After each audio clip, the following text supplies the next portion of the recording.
गिरीशच्या लग्नाला 2 महिने झाले होते. नम्रताला गिरीश पासून प्रेग्नेंट व्हायचं होतं, कारण मला दिवस आहे असं ती नवऱ्याला आणि सासूला खोटं बोलून गेली होती.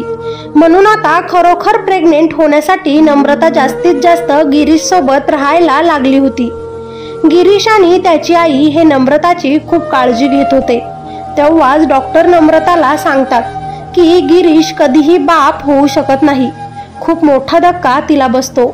आता मी आई कशी होणार? मी माझ्या सासूला नातवाचं तोंड कसं दाखवणार जर तिचा मुलगा बापच होऊ शकत नाही तर? आता नम्रताला टेन्शन येतं आणि ती आपल्या आईला ही सगळी गोष्ट सांगते. तिच्या आईला ही फार टेन्शन येतं. आता काय करायचं? आपण जर ही गोष्ट या दोघांना सांगितली तर ते दोघं आपल्याला घराच्या बाहेर काढून देईल. आपण तर खूप मोठं खोटं बोलून बसलेलो आहे. नम्रता डोक्याला हात लावून विचारच करत असते, तर तिच्या आईच्या डोक्यात लगेचच गिरीशच्या मित्र श्रीची कल्पना येते आणि ती आपल्या मुलीला नम्रताला लगेच सांगते की श्री हा गिरीशचा मित्र तुझ्यावर खूप फिदा आहे. गिरीश बाप होऊ शकत नाही हे कुणालाच माहिती नाही. आपण हे त्या दोघांना माहीतही करून द्यायचं नाही. तू आता गिरीशच्या मित्रावर लक्ष दे. तो खूप तुझ्याकडे बघत असतो. त्याचंही लग्न आधीच झालेलं आहे. मी तर असं ऐकलं आहे की त्याला मुलं पण आहेत आणि तो तुझ्या सौंदर्यावर भाळला पण आहे. तेव्हा आपल्या आईची कल्पना नम्रताला आवडते आणि आपल्या नवऱ्याला धोका द्यायचा ती विचार करते. आता गिरीशचा मित्र त्यांच्या घरी यायला लागला होता कधी कधी. तेव्हा नम्रता गिरीशच्या मित्राची खूप काळजी घेत असे. त्याच्यासोबत खूप गोड गोड बोलत असे आणि श्री सुद्धा नम्रता सोबत खूप हसून खेळून बोलत असे, वहिनी वहिनी करत असे. पण श्रीच्या मनामध्ये आपल्यासोबत काहीतरी खेळ खेळला जात आहे हे अजिबातही नव्हतं. नम्रताला फक्त श्रीपासून प्रेग्नेंट व्हायचं होतं आणि जे दिवस जातील, जे बाळ होईल ते गिरीशचं बाळ आहे असं सांगायचं होतं. यासाठी नम्रता ही श्रीसोबत खूप क्लोज जाते. एक दिवस घरात कोणीच नसतं म्हणून ती श्रीला फोन करते. श्री, गिरीश आहे का तुझ्या आजूबाजूला असं विचारते. मला गिरीश सोबत बोलायचं आहे, त्याचा फोन लागत नाही आहे असंही म्हणते. तेव्हा श्री बोलतो, मी आज ऑफिसला गेलो नाही वहिनी. तुमचं काही काम असेल तर मला सांगा, मी येतो. तेव्हा नम्रता हळू आवाजातच त्याला बोलते, माझ्या पायरीवरून पाय घसरला, मी खाली पडले आहे. मला बाम लागत आहे, घरात कोणीच नाही, प्लीज माझी मदत कर. आता श्री घाईघाईतच बाम घेऊन नम्रताच्या घरी जातो. नम्रता त्याची वाट बघतच असते. त्याच्यासमोर लंगडून चालण्याचं ती नाटक करते. घरात कोणीच नाही आहे हे बघून त्याचा मित्र बाम देऊन लगेचच बाहेर जायला लागतो. पण नम्रता पडण्याचं नाटक करते. खूप दुखत आहे असं म्हणते. म्हणून नाईलाजाने श्रीला नम्रताला उचलून सोफ्यावर नेऊन ठेवावं लागतं. त्याला नम्रता आवडायची, पण तो तिला नेहमी वहिनी म्हणूनच बघायचा. आपल्या मित्राची बायको आहे म्हणूनच तिची रिस्पेक्ट करायचा. त्याला ती दिसायला खूप आवडायची म्हणून तो एकटक तिला बघत असायचा. याचा गैरफायदा नम्रताने आणि नम्रताच्या आईनं घेतला आणि नम्रता आज त्याच्याजवळ जायला लागली आणि त्याला म्हणाली, नेहमी माझ्याकडे बघत असतोस, कधी माझ्याजवळ येण्याचा विचार करत नाहीस का? श्रीला त्याच्या कानावर विश्वास बसत नाही. वहिनी, तुम्ही काय बोलत आहात? मला कळत नाही. घरी कोणी नाही आहे, मी नंतर येतो म्हणून तो जायला लागतो. तोच नम्रता त्याचा हात पकडून त्याला स्वतःवर ओढते आणि बोलते, घरात कोणीच नाही हेच मीही सांगत आहे. त्याच्यामुळे आपल्या दोघांमध्ये तुला जे हवं ते होऊ शकतं. अगोदर श्री त्याला तिच्यापासून दूर करण्याचा प्रयत्न करतो, पण ती खूप प्रयत्न करून त्याला आपल्या जवळ ओढत असते. म्हणून शेवटी तोही एक पुरुषच होता म्हणून तिच्या जाळ्यात तोही फसतो. अग्नीजवळ मेणबत्ती नेली तर ती वितळणारच ना. तेच श्रीचं झालं. एकमेकांना स्पर्श दोघंही करू लागतात. आता तो सोफ्यावरून तिला उचलून बेडवर नेतो आणि त्या दोघांमध्ये सगळं काही होऊन जातं. 8 ते 15 दिवस त्यांच्यामध्ये हे संबंध गुपचूप गुपचूप चालूच असतात. श्री खूप खुश असतो कारण त्याला आता आपल्या मित्राची बायको आवडायला लागते. तिची एका प्रकारे त्याला सवय लागते. पण नम्रता ही त्याचा वापर करत होती हे त्याला माहिती नव्हतं. नम्रताला फक्त त्याच्यापासून प्रेग्नेंट राहायचं होतं आणि चहात पडलेल्या माशीला चहातून उचलून बाहेर फेकायचं होतं, जो की श्री होता. प्रेग्नेंट होण्यासाठी ती रोजच आता श्रीला भेटत होती, त्याच्यासोबत अनैतिक संबंध ठेवत होती. गिरीशाला याची थोडी सुद्धा कल्पना नव्हती, कारण त्याचा आपल्या बायकोवर आणि आपल्या मित्रावर पूर्ण विश्वास होता. गिरीशच्या समोर कधी बायकोचा हा चेहरा येईल का? श्री आणि गिरीश यांची मैत्री तुटेल की अजून दुसरंच काही या कथेत घडेल, हे आपण पुढे बघू. त्यासाठी कहाणी नक्की कुठून सुरू झाली आहे ते बघा. गिरीश हा एका श्रीमंत कुटुंबातील मुलगा होता. 2 वर्षांपूर्वी त्याच्या वडिलांचं निधन झालं होतं. आईचंही वय होत होतं, म्हणून त्याच्या आईनं त्याच्यासाठी एक मुलगी पसंत केली होती. कारण आईला वाटायचं की पुढे मागे मलाही काही झालं तर आपला मुलगा गिरीश हा पूर्णपणे सेटल झालेला पाहिजे. त्याच्या बायकोने त्याची काळजी घेतली पाहिजे, आपल्या घराला आपल्या डोळ्यांसमोर वारीस दिला पाहिजे, हे त्याच्या आईचं म्हणणं होतं. म्हणून जेव्हा आपल्या गिरीशचं सगळं काही होईल तेव्हा आपले डोळे मिटले तरी चालतील, असं त्या नेहमीच आपल्या मुलाला बोलायच्या. म्हणून त्यांनी गिरीशसाठी मुलगी शोधायला सुरुवात केली होती.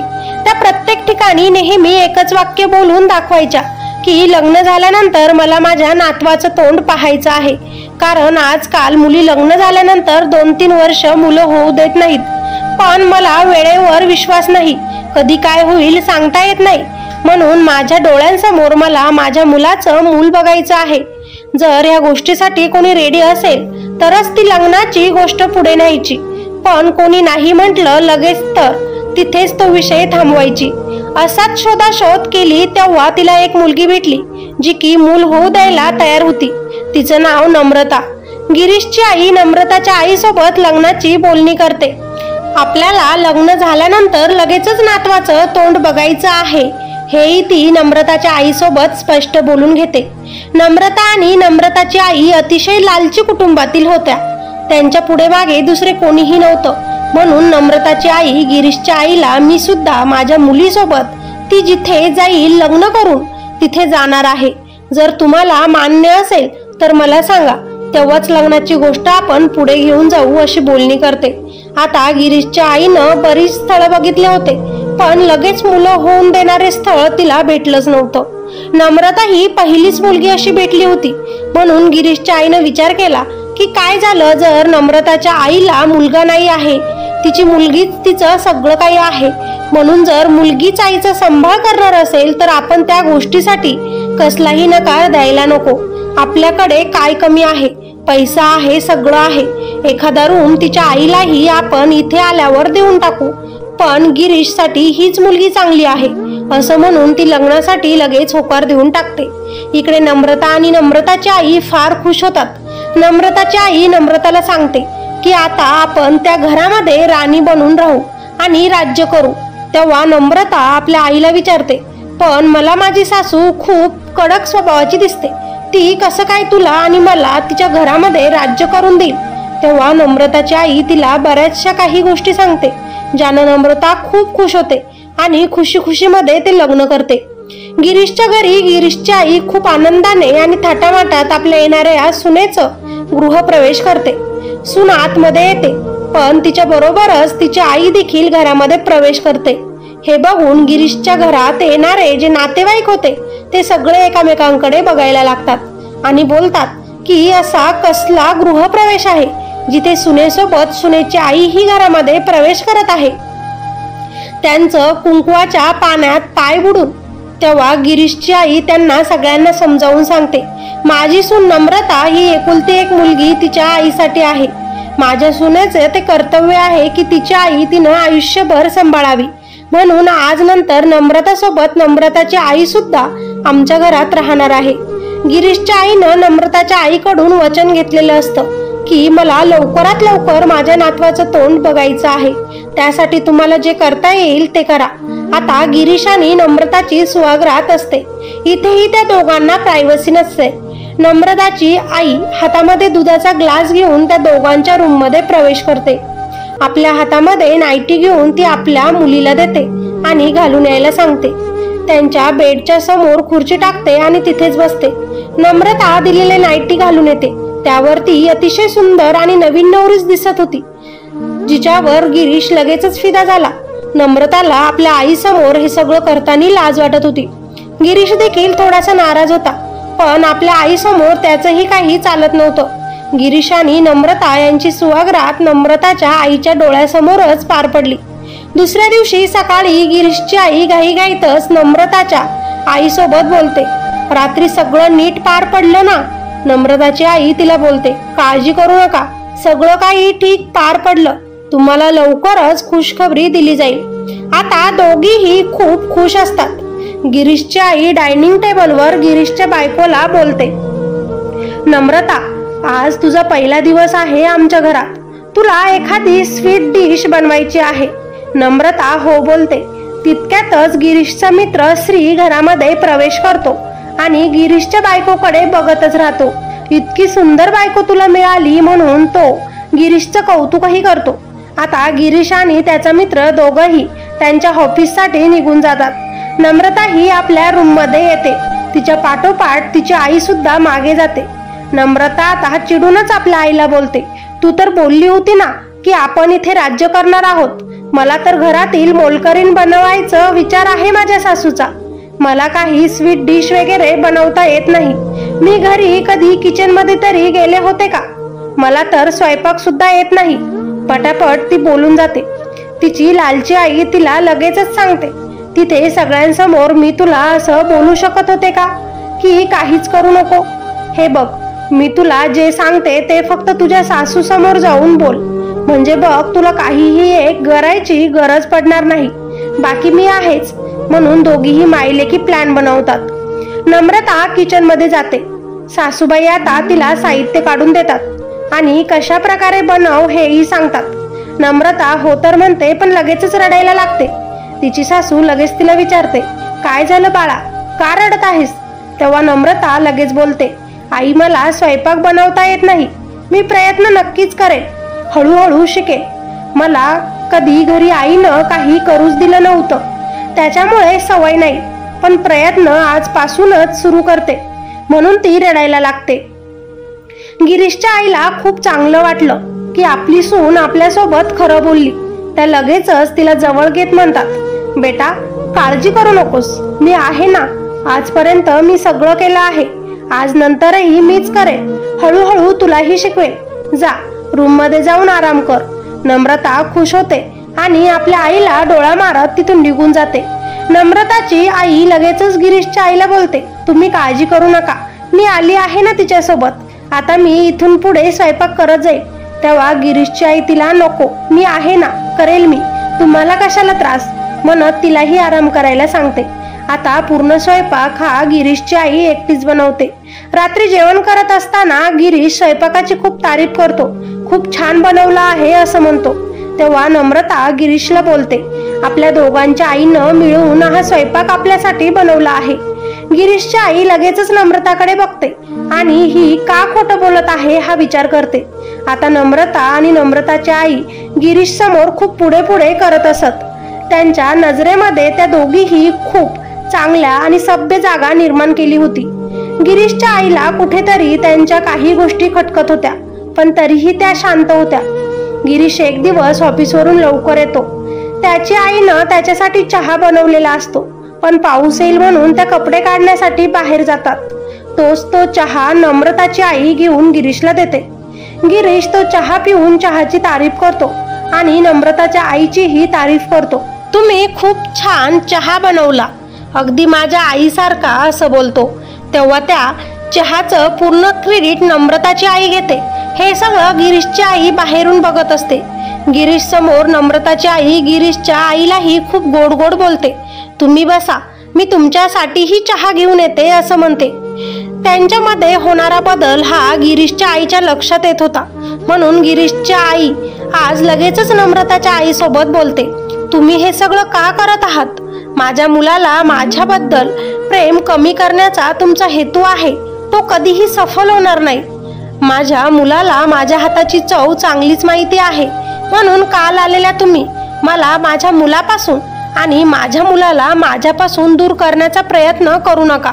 ही पहिल्यांदीच वॉर्निंग समजा। मी तुम्हाला ज्या कामासाठी इथे घेऊन आले आहे ते अजूनही पूर्ण झालं नाही, लग्न होऊन 2 महिने झाले, अजूनही तुमच्या मुलीनं मला काहीही खुशखबरी दिली नाही. त्या रागातच नम्रताच्या आईला बोलतात. आता नम्रताची आई तिच्या मुलीला सांगते चेकअप करण्यासाठी, लवकर गुड न्यूज दे आणि इथे आपण मालक होऊ असंही सांगते.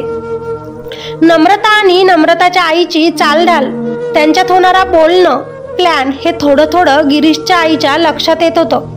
एक दिवस गिरीशच्या आईची मैत्रीण तिच्या सोन्याचं सोनं ठेवण्यासाठी गिरीशच्या घरी आली आणि माझं सोनं तुमच्या लॉकरमध्ये ठेवा बोलून ती तिथून निघून गेली.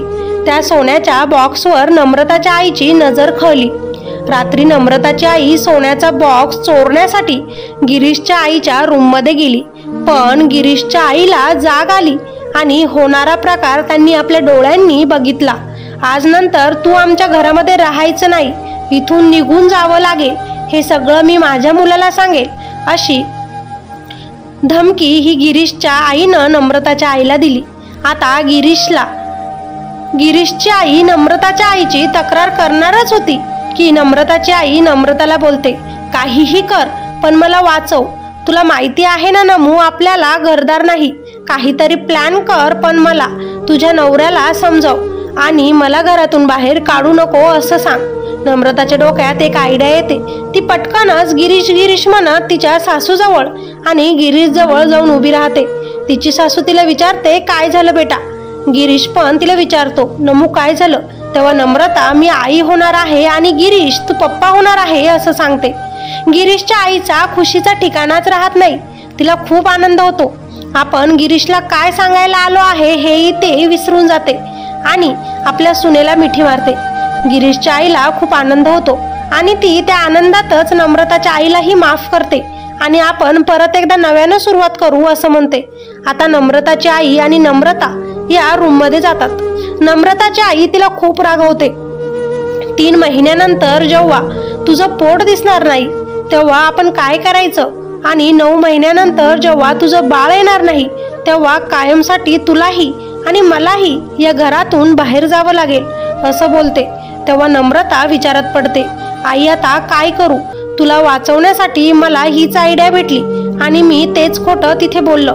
तेव्हा तिची आई तिला बोलते, जास्तीत जास्त गिरीश सोबत राहण्याचा प्रयत्न कर, संबंध बनव, जेणेकरून लवकरात लवकर तू प्रेग्नेंट होईल आणि तुझ्या डॉक्टरांना तुमचे रिपोर्ट पाठवायला सांग.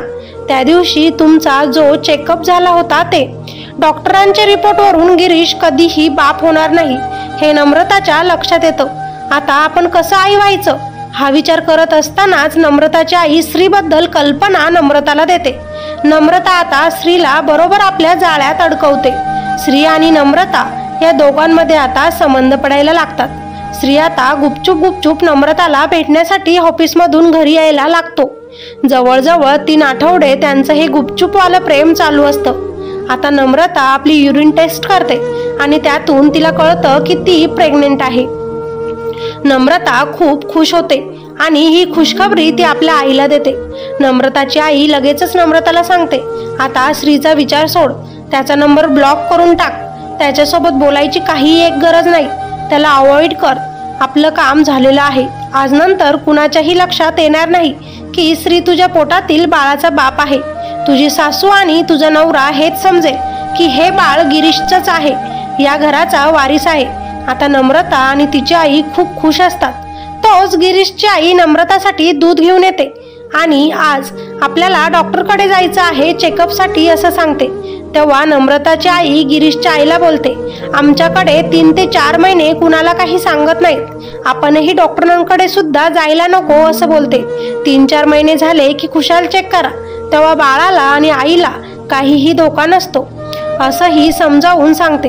गिरीशची आई ठीक आहे असं बोलते, पण सुनबाई जास्त काळजी घे बेटा बाळाची आणि तुझी असं बोलून गिरीशची आई बाहेर जाते. तिकडे श्री नम्रताशी बोलण्यासाठी वेडा झाला होता. नम्रता का मला अवॉइड करत आहे हे त्याला लक्षात येत नव्हतं. तो तिला सारखे फोन करत होता, तरीही ती त्याचे फोन रिसीव करत नव्हती. नम्रताला माझा काही राग आला आहे का, मी काही चुकीचं बोललो का, असे बरेच विचार श्रीच्या डोक्यात येत होते. म्हणून तो ऑफिसवरून आज लवकरच सुट्टी घेऊन गिरीशच्या घरी नम्रताला भेटण्यासाठी येतो. नम्रता दरवाजे उघडते तेव्हा श्री तिला मिठी मारत बोलतो, काय झालं आहे तुला नम्रता, माझ्यासोबत का बोलत नाही? तेव्हा नम्रता त्याला बोलते, तुझी हिंमत कशी झाली इथे यायची आणि माझ्या अंगाला हात लावायची? कुणी बघितलं तर काय म्हणेल? इथून निघून जा आणि आज नंतर मला विसरून जा. आपल्यामध्ये काही झालं नाही असं समज. श्रीसाठी हे शक्य नव्हतं. तो खरोखर नम्रताच्या प्रेमात पडला होता. तो तिला बोलत होता, आजपर्यंत तर तूच मला फोन करून बोलवून घ्यायची. माझा स्पर्श तुला हवा हवासा वाटत होता आणि आज असं अचानक काय झालं की तुला मी नको आहे? तेव्हा नम्रता त्याच्या गालात मारत त्याला बोलते, डोंट टच मी. एकदा सांगितलेलं समजत नाही का तुला? मी गिरीशची बायको आहे. त्याच्यामुळे आपल्या दोघांमध्ये असे संबंध राहू शकत नाही. म्हणून ती रागातच त्याला ढकलून देते. हा सगळा प्रकार गिरीशची आई बाहेरूनच बघत असते आणि श्रीला आणि नम्रताला जवळ बघून तिला खूप मोठा धक्का बसतो. श्री पटकन रूमच्या बाहेर निघून जातो, पण गिरीशची आई मात्र खूप मोठ्या धक्क्यात जाते आणि आपल्या सुनेला नम्रताला बोलू लागते, का माझ्या मुलाला इतका मोठा धोका दिलास? त्याच्या पाठीमागे त्याच्याच मित्रासोबत तू असे संबंध बनवत आहेस. तुला लाज वाटत नाही का? मी माझ्या मुलाला सगळं काही सांगून देईल आता, अशीही बोलते आणि नम्रताला आणि नम्रताच्या आईला घरातून बाहेर काढून देते आणि आपला मुलगा गिरीश येण्याची वाट बघते. गिरीश जेव्हा येतो तेव्हा आपली बायको आणि आपली सासू घराच्या गेटवर त्याची वाट बघत आहे हे बघतो. बायको रडून रडून गिरीशचे कान भरून देते. गिरीश, तुझ्या आईनं माझ्या चरित्रावर बोट उचललेत. माझ्यात आणि तुझ्या मित्रात श्रीमध्ये संबंध आहे असं तसं बोलत आहे. श्री तर फक्त माझ्यासोबत बोलण्यासाठी रूममध्ये आला होता. हे सासूबाईंनी बघितलं आणि त्यांनी मला रागातच घराच्या बाहेर काढून दिलं. खूप गोड गोड बोलून गिरीशची बायको त्याला आपल्याकडे वळवते. गिरीश आपल्या बायकोला आणि आपल्या सासूला आतमध्ये घेऊन जातो. गिरीशच्या आई त्याला बोलण्याचा प्रयत्न करते, सांगण्याचा प्रयत्न करते, पण तो ऐकून घेत नाही. माझी बायको आहे नम्रता, ती प्रेग्नेंट आहे. तिला असं बाहेर काढून द्यायची काही गरज होती का? खूप भांडण तो आपल्या आईसोबत करतो. आई काय बोलत आहे? आईला गिरीशला श्रीबद्दल आणि नम्रताबद्दल काय सांगायचं आहे हे काहीही गिरीश ऐकून घेत नाही आणि रागातच आपल्या बायकोला नम्रताला घेऊन तो रूम मध्ये जातो. मध्यरात्री नम्रताची आई गिरीशच्या आईला खूप काही सुनावते आणि बोलते, तू जिवंत राहिली तर मला आणि माझ्या मुलीला तुझ्यापासून धोका आहे. कारण नम्रताच्या पोटात असणारं बाळ तुझ्या मुलाचं नाही तर श्रीचं आहे. आता गिरीशच्या आईला खूप मोठा धक्का बसतो. ती काही बोलायला जाणार तोच नम्रताची आई गिरीशच्या आईला कायमस्वरूपी देवाच्या घरी पाठवून देते. गिरीश खूप दुःखी होता. आपल्या आईला काय झालं आहे? आई माझ्यावर नाराज झाली आणि मला कायमची सोडून गेली म्हणून तो स्वतःला माफ करू शकत नव्हता. पण नम्रता त्याला खूप समजावून सांगते, आपलं बाळ येणार आहे, आपल्याला बाळाकडे लक्ष द्यावं लागणार आहे. नंतर पूर्ण प्रॉपर्टी सगळं काही तुला एकट्याला सांभाळावं लागणार आहे. त्यामुळे तू असं खचून चालणार नाही, परत नव्यानं उभे राहा, अशी ती आपल्या नवऱ्याला समजावते. गिरीश सुद्धा आपल्या बायकोसाठी आणि आपल्या होणाऱ्या मुलांसाठी नव्यानं परत नीट उभा राहतो. असेच थोडे दिवस जातात. श्रीला मात्र नम्रताची खूप आठवण येत होती. तो नम्रताला विसरूच शकत नव्हता. नम्रताच्या मनातील तेव्हा तिनं मला फोन करून बोलवलं, माझ्यासोबत सगळं काही करून आता मला नाकारत आहे हा प्रश्न त्याच्या मनाला छळत होता. म्हणून गिरीश नाही हे बघून तो गिरीशच्या घरी जातो. नम्रता दरवाजा उघडते. श्रीला आपल्या प्रेमाचा इजहार तिच्या समोर करतो. तुला काय झालं आहे मला सांग. माझ्याकडून काही चुकलं का मला सांग. गिरीश काही बोलला का ते पण मला सांग. पण माझ्यासोबत असं वागू नकोस. मला स्वतःपासून दूर करू नकोस. मला तुझी सवय झाली आहे. श्री खूप रडत रडत तिला बोलतो, मी तुझ्यामुळे माझ्या मित्राला धोका दिला आणि तू माझ्यासोबत असं करत आहेस म्हणून त्याला खूप वाईट वाटत होतं. तेव्हा नम्रता हसते आणि बोलते, मी तुझ्यावर कधी प्रेम केलंच नाही. तुझा चेहरा आरशात कधी बघितला आहेस का? मला तुझ्यामध्ये काहीही एक इंटरेस्ट नाही. मी तर गिरीशवरच प्रेम करते आणि मी गिरीशचीच होऊन राहणार आहे. मी फक्त तुझा वापर केला. आता मात्र श्री रागात तिच्याकडे बघतो आणि विचारतो, वापर आणि माझा तो कसा? तेव्हा मात्र नम्रता त्याला सांगायलाच लागते की नम्रताची आई तिथे येते. नम्रताच्या आईला बघून श्री घराच्या बाहेर पडतो. नम्रताची आई नम्रताचा हात पकडून तिला रूम मध्ये घेऊन जाते. तू काही मूर्ख आहेस का? तू आता काय बोलायला लागली होतीस? तुला कळतं का? तू श्रीला सांगत होतीस की तुझ्या पोटातलं बाळ त्याचं आहे आणि प्रेग्नेंट होण्यासाठी तू त्याचा वापर केलास. आपल्याला ही गोष्ट कधीही कुणासमोर येऊ द्यायची नाही. खास करून गिरीशला हे कळता कामा नये की तो कधीच बाप होणार नाही. म्हणून आता श्रीला याबद्दल कधीही काहीच सांगू नको. आता श्री त्यांचं बोलणं ऐकून टाळ्या वाजवत आतमध्ये येतो. वा नम्रता वहिनी वा, खूप छान वापर केलात तुम्ही दोघींनी मिळून माझा. फक्त प्रेग्नेंट होण्यासाठी हे सगळं नाटक होतं. तर मला तर थोडा डाऊट तेव्हाच आला जेव्हा गिरीशची आई म्हणजेच मम्मी सोडून गेली. म्हणजे गिरीशच्या मम्मीला सुद्धा तुम्हीच दोघींनी मारलं तर. तेव्हा नम्रता आणि नम्रताच्या आई खूप घाबरतात. श्री लगेच बोलतो, आता ही गोष्ट मी माझ्या मित्राला नक्कीच सांगेल. तेव्हा नम्रता बोलते, तो तुझ्यावर विश्वास ठेवणार नाही, तो माझ्याच वर विश्वास ठेवेल. मी त्याला सांगेल की तू माझ्यावर बळजबरी करत होता ते. त्यानं त्याच्या आईवर विश्वास ठेवला नाही तर त्याच्या मित्रावर तो विश्वास कसा ठेवेल? तोच श्रीनं आपल्या व्हिडिओ रेकॉर्डिंग केली आहे हे मोबाईल त्यांच्या समोर करून दाखवतो आणि आता ही रेकॉर्डिंग मी गिरीशला आणि पोलिसांना सुद्धा दाखवेल. तुमचा गेम ओव्हर होणार. तोच नम्रताची आई गिरीशच्या डोक्यात. गिरीश आपला जीव वाचवत तिथून पळतो. तोच नम्रता आणि नम्रताची आई लिव्हिंग एरियामध्ये त्याला पकडतात. नम्रता गिरीशचे हात तर तिची आई त्याचे पाय पकडतात. नम्रता घाईघाईतच व्हिडिओ डिलीट करायचा प्रयत्न करते आणि नम्रताची आई श्रीला मारणारच होती. तोच घराचा दरवाजा उघडतो आणि श्री मरणापासून वाचतो. कारण दरवाजामध्ये पोलिसांबरोबर गिरीश सुद्धा होता. कारण श्रीनं ती व्हिडिओ रेकॉर्डिंग अगोदरच गिरीशला आणि पोलिसांना पाठवून दिली होती. तेव्हा गिरीश सुद्धा आता नम्रताला खूप रागवतो आणि विचारतो, का केलंस हे सगळं? तेव्हा नम्रता बोलते, कारण तुझ्या आईला तुझं मूल हवं होतं आणि तू कधीच बाप होऊ शकत नाही, म्हणून मला हे सगळं करावं लागलं. तुझ्या मित्रांसोबत प्रेमाचं नाटक करून त्याचं मूल मी तुझं मूल म्हणून तुझ्या पदरात देणार होते. तेव्हा गिरीशला फार वाईट वाटतं. आपण आपल्या आईचं बोलणं ऐकून घेतलं नाही यावरही त्याला खूप पस्तावा येत होता. तेव्हा गिरीश त्याच्या बायकोला नम्रताला बोलतो, जरी मी बाप होऊ शकत नाही तरी आपण एखाद्या मुलाला दत्तक घेऊ शकलो असतो ना. मी माझ्या आईला समजावलं असतं. तुला हे असं करायची काहीच गरज नव्हती. तू असं मला धोका दिला आहेस. माझ्या आईला कायमस्वरूपी देवाकडे पाठवलं आहेस. त्यामुळे मी आता तुला कधीच माफ करू शकत नाही. माझ्याच मागे, माझ्याच मित्रासोबत, माझ्याच बेडरूम मध्ये, माझ्याच बेडवर तू झोपत होतीस. तुला लाज कशी वाटली नाही? आज नंतर तू माझी बायको नाहीस. तेव्हा नम्रता लगेच बोलते, मी हे सगळं तुमच्या घराच्या वारीससाठी करत होते. कारण मला भीती होती की जर हे झालं नाही तर तुम्ही मला घरातून बाहेर काढून द्या आणि मी या प्रॉपर्टीला गमावू शकत नव्हते.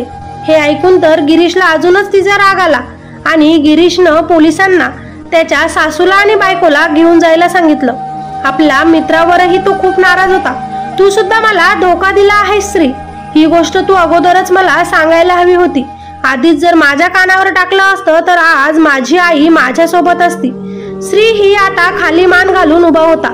आपल्यासोबत कसं घडलं, काय घडलं त्यानं सगळं गिरीशला सांगितलं आणि मला माफ कर, मी तुझ्यासोबत धोका केला म्हणून तो त्याची माफी मागू लागला. पण गिरीशच्या नजरेतून आता त्याचा मित्र श्री हा कायमचा पडला होता. म्हणून त्यानं त्याची मैत्रीही संपवली. आज नंतर आपल्यात कोणताच संबंध नाही, म्हणून तू आता इथून निघून जा. हेही बजावलं. आता गिरीश एकटाच आपल्या आईचा फोटो समोर रडत होता. पण कायमची सोडून गेलेली त्याची आई आता मात्र बाहेर परत फोटोतून येऊ शकत नव्हती. गिरीश आपल्या आईची माफी मागत होता कारण त्याला त्याची चूक कळाली होती. आपल्या आईवर विश्वास ठेवायला हवा होता हे समजलं होतं. आता नम्रता आणि नम्रताची आई या जेलमध्ये गेल्या. श्री सुद्धा स्वतःच्या नजरेत नजर मिळवू शकत नव्हता आणि गिरीश सुद्धा आपल्या आईची आठवण काढत घरामधून कित्येक दिवस बाहेर निघत नव्हता. ह्या गोष्टीचं तात्पर्य माणूस पैशासाठी काहीही करू शकतो, म्हणून माणसं ओळखायला शिका. आपली आई ही आपल्या मुलांचं कधीच वाईट करू इच्छित नाही, म्हणून कधी का होईना एकदा आपल्या आईचं बोलणं सुद्धा ऐकून घ्या. आईचं न ऐकून घेता बायकोची साथ देऊ नका, कारण एकदा की आपली माणसं सोडून निघून गेले की ते परत येत नाहीत। आपली स्टोरी कशी वाटली मला नक्कीच कमेंट करून कळवा। स्टोरी आवडली असेल तर लाईक करा, चॅनलवर नवीन असाल तर सबस्क्राईब करायला अजिबात विसरू नका आणि हो, शेजारील बेल आयकॉन बटनही नक्कीच क्लिक करा, जेणेकरून आपण नवीन व्हिडिओ जेव्हाही टाकू तेव्हा सगळ्यात अगोदर नोटिफिकेशन तुम्हाला मिळेल। धन्यवाद।